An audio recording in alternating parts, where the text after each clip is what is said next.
You went out to the mound in the 7th inning. Were you intending on taking Teagan out? No, I wasn't. At that point, again, I just thought an incredible performance by him tonight in so many ways, but they get a couple hits right there, and I'll be honest, I think he finished at 113. That's the most I think we've run anybody this year, so just wanted to give him a breather. I was giving Arv a little bit more time to get moving, but I just went out there. I said, hey, you're not giving me the ball, man. You got one more out to get. So I just thought it was a good moment for us to kind of take a little reset, a little deep breath, and what a performance by T. I mean, he was immaculate tonight. Why you instead of Ren in that moment? That's a good question. Ren and I were talking, say, hey, I'm going to go give him a second right there. It was just kind of a spur of the moment. But no, that's not really something that wasn't that case, one or the other. I'm doing this versus you. And T and I go way back. I've known T for a long, long time. Not that Ren hasn't, but again, I just wanted to kind of hit the reset button for him right there. Did your heart jump in your throat on that foul ball?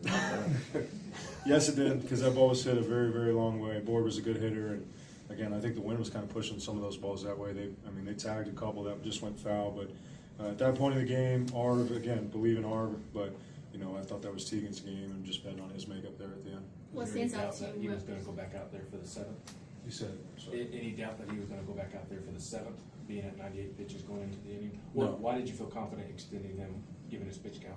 Sure, I think the easiest thing was the stuff. I mean, we're able to have the iPads in the dugout, so you can still see the vert number, you can still see the velocity, he's throwing 94, 95. And, even in Kentucky last week, there were some 91, 92s at points. And again, I just think the mindset, he went from last week, he didn't like how it went, he made the adjustments and made the decisions all week to put his body in a position to have success, and that's credit to Ryan and Keegan and Woody and all our people. But it was still humming in there, and the breaker was good. He actually mixed in some sliders that he hasn't really thrown over the last few weeks, and then some change-ups to a guy like Pack, who's been a monster in this league. So you got a 4-pitch mix and elite makeup and competitiveness.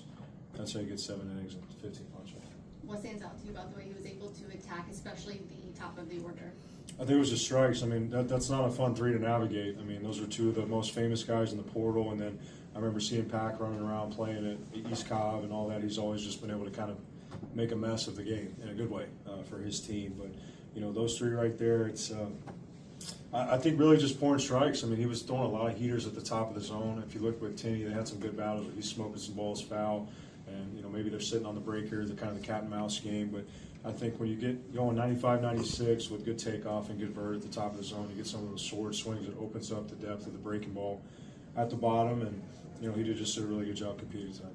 Knowing the importance of this series and some of the struggles that you guys have had in series openers, how important was it to get that performance specifically tonight? Yeah, they're all important. I know that's a great and fair question to ask, but it's been a minute since we won a game on Friday night, so this is a big one. I told the guys to enjoy it. They need to for the rest of the night, but then they need to turn the page. And a lot of people have their family in this weekend, so it's always good to win on Friday night, and can't take it for granted. And I'm looking at Dylan Delantis and what he brings to the table. I mean, that's 2 major leaguers going at it head-to-head. So, again, that's SEC, but what an environment on Friday night. Our fans were amazing, great weather, fireworks. It was just a really cool day for our guys, but they need to enjoy it and then turn the page and be ready to go tomorrow. And Delantis has been so dominant this year. To be able to jump on him and take that lead, how important was that? Yeah, he's a hard guy to prepare for just because it's so different. He's so high-handed. It's a 7-foot release height. He's throwing curveballs basically out of the sky. He's got cutter, changeup, his fastball up to 94, but he can even put it in his pocket at times where he's going to go cutter and kind of mix and match. But real credit to Chuck, our hitting coach, and our players for grinding. We actually put a chair, like 3 chairs on the field and a spin ball machine on top to try to emulate literally coming out of the batter's eye. So really good job. We did it the last 2 days, and then our guys just really committed to it, and they were kind of joking that, it's not as good as, well, it's like the one we set up was not really human on the deal right there. But he's a phenomenal pitcher, one of the best pitchers in the SEC, and you just got to take advantage when you get him. We got him early, and great job by Teagan to keep us in it. You talked about just that after Ole Miss Friday night about you better take advantage of your opportunities when you get them on Friday nights. Do you see that as a sign of growth for this lineup that y'all were able to do that tonight? I think so. I mean, just want to get out of the gates, especially when you get an arm like that. You don't want to let them get settled in. And I thought our guys did a good job. I mean, I know sometimes people, hey, why you swing at the first pitch? But Garrett just kind of sets the tone, hits a missile to right center. I mean, on a heater, and not trying to do too much right there. But, I mean, they're all big. I know with Friday, Saturday, Sunday, but if you look at it holistically, we haven't played well enough on Friday night. And I think Teagan set the tone for us tonight, and our bullpen did their job. We have a lead late in the game, need to hold it. But, again, those little things, like if you look at the one inning, we get a base hit. Blaine's fighting to stay inside the baseball. We bunt a guy over.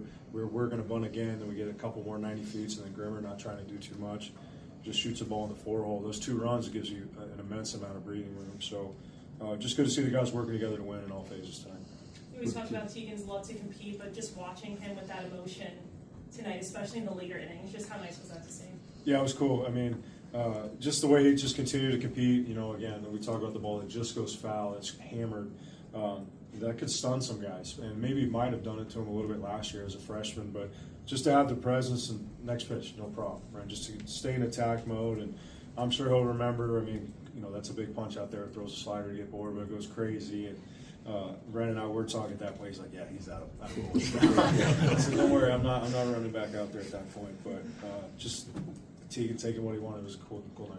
With Tegan, the fastball at 96 and then the curveball at 76, and it was in the zone. Yeah. I mean, that's got to be challenging for anybody to face. 100%. I think just a separation between the two, and they come out of the same window. One's going like this, and one's going down in a hurry. So if you really try to cheat to one or the other, you can get in trouble real quick. And then the fastball has just enough life at the top where guys, they'll sort it at times where basically they're just trying to go and then they realize it's up. Because you face a guy like that, you got to try to get the ball down.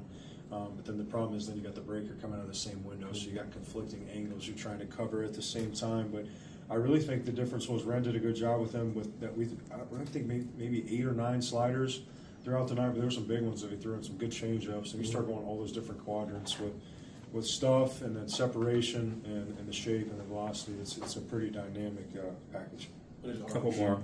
done well these last 2 outings? Just competed. I mean, he's got really good stuff, and he sent a message in our group meet this morning, and basically that hey, we were going to win this game. So it's kind of cool to see. It was just kind of out of nowhere. Just a guy again that's pitched in some big moments for us. He was phenomenal for us last year versus Texas and Hoover. And again, this time of year, it's about the players. And I just think they were so good tonight, and I just think the mentality was good, attacking together and playing together to win. But Ard, when he throws strikes, it's pretty darn dynamic. And again, he gives him a homer, no big deal. But I love his compete when he gets out there, his maturity, and a couple hits scattered, but 4 punch outs, no walks. We'll take that any day of the week. Is that a Last full one. team and staff group me that Harbison's sitting up listening to? Yes. I don't know what goes on in the players group, man. I don't ever ask. But yes, that is our whole one right there. Is there much conversation like that going on? Or is there mostly just communication of what y'all are doing and when type stuff? Yeah, you're asking all the tough questions. It's scheduling and then any kind of coaching stuff or whatnot. All the coaches kind of input some stuff right there, but we always give the players ownership that this is their program, and if they want a message, they want to share with their teammates. And I'm sure they're a little particular about which one goes in ours versus theirs, but that was a good one to see this morning.